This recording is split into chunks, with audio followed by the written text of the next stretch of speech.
Welcome to FIU Football Weekly. Panthers coming off a bye and now getting ready to face Rice for the first time in program history.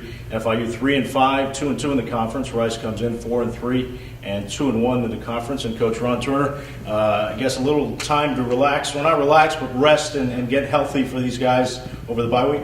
Yeah, that was a big theme for our players. Told them rest, relax, and recharge, and get ready to go. We practiced Tuesday, Wednesday, had two really good practices. Got a couple lifts in, had some academic meetings, take care of business in the classroom, and then they had a chance to get away, get home, see their high school games, see their families, and then came back for a normal Sunday yesterday. Had a really good practice last night. Before we look ahead to Rice, going back to the Marshall game, it seemed like you guys had a good game plan going in. You were able to control the ball, run the ball on Marshall, and then, the 10 points unanswered in the third quarter kind of swung the game. Let's talk a little bit about that.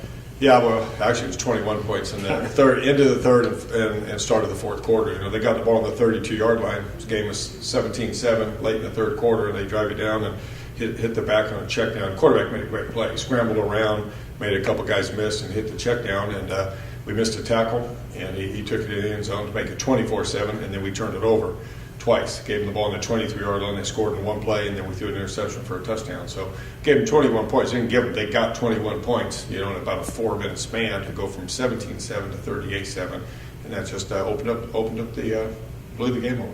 Well, before that, I thought what was encouraging was the ability to run the ball in that game against Marshall, where, throughout the year it's been a little bit of a struggle to get the running game going.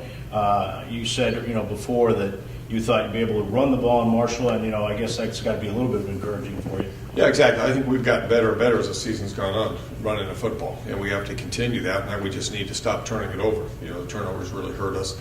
We're not good enough to overcome turnovers. We're not explosive enough. We're running the ball and doing a lot of good things, but you got to get some explosive plays in there as well. And that's one area that we need to get more. Where they're going to come from, I'm not sure, but we need to get more of the explosive plays. And going to that running game, big loss, Alex Gardner, at least for the next game or two. Talk about his situation, and I guess Anthon Samuel's next man up. Yeah, exactly. And Anton's played quite a bit of football for us, but we're going to miss Alex. He's a good player, but that's the name of the game. Guys go down, and the next guy has to step up. So we got the running game going a little bit better. We want to keep that going. And whether it's Anton, Napoleon, Maxwell, Alfonso Randolph, Shane Coleman, those guys are going to have to step up and pick up a slack for it. Going against Rice this week, first time that FIU will face Rice. They run the ball pretty well, about 199 yards per game. They got a mobile quarterback. It's a different team. They've won 4 in a row after starting 0-3. What have you seen from the Owls? Well, they're a good team. They're a well-disciplined team. They don't try to trick you. They do what they do. They've got experience in the offensive line. They got 3 guys back that have started a lot of football for them. Got a really good receiver back, Jordan Taylor, and defensively, they've got some experience back. So they've got 5 starters back on defense. Now, this far into the season, it doesn't matter if your starters are returning. They've all started a bunch of games, and they're playing really well. We're going to have to go out and play a great game. They don't make many mistakes. They don't hurt themselves. And so we're going to have to go out and just execute at all phases and play our game.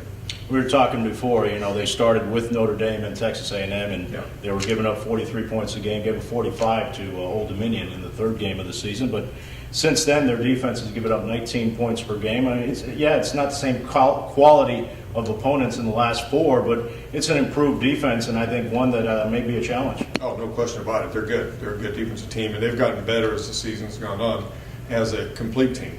And it's going to be a challenge to move the ball and score points on them, as it has been for everybody. They've lost their first 3 games. They've won the last 4, and the closest margin is 14 points. So they won them all pretty decisively. And for your defense, it's going to be a challenge. They convert 47% of their thirds downs. That's a good rate no matter NFL or college. Yeah, it's an unbelievable rate. It's great, and they do a good job. Though. Again, very efficient. Very efficient. Take care of the football, physical offensive line, and they do a good job. And they've got some weapons that can make some plays.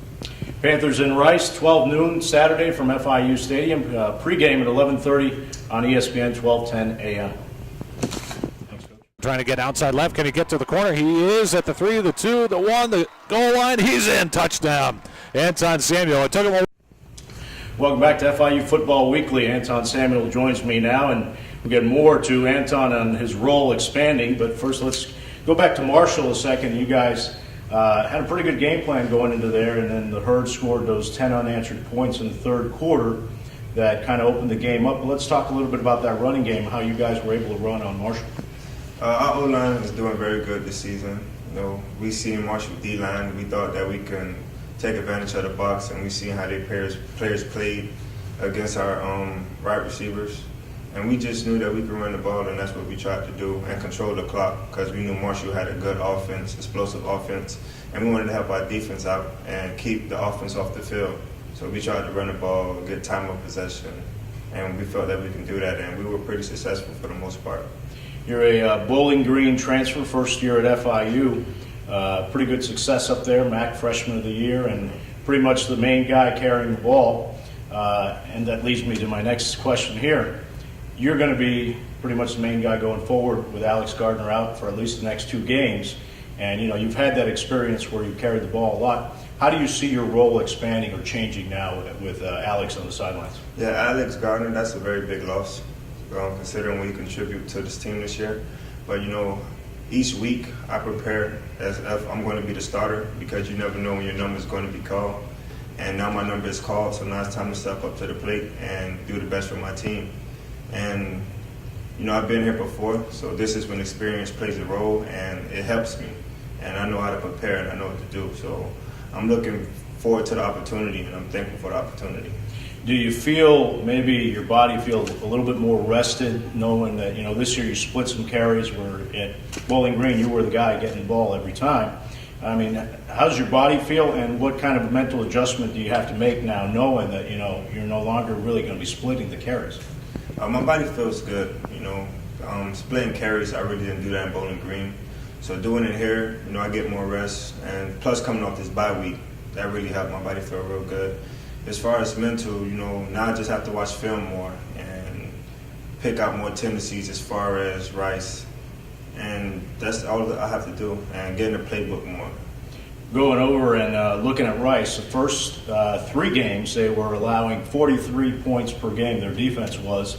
The last 4, which they've won all 4 games, they've allowed 19 points per game. No surprise there. When your defense improves, you win more games.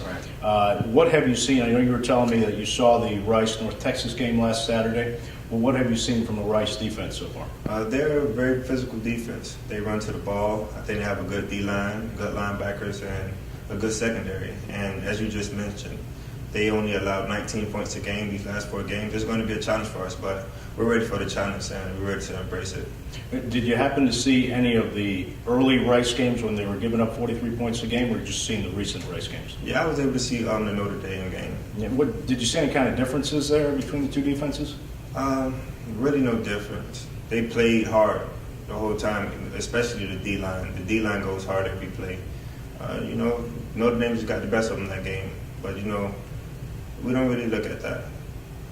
That's Anthon Samuel. He and the Panthers will take on the Rice Owls. First time ever these 2 teams meet Saturday at 12 o'clock at FIU Stadium. We'll have the pregame at 11:30 brunch with the FIU Panthers. Until then.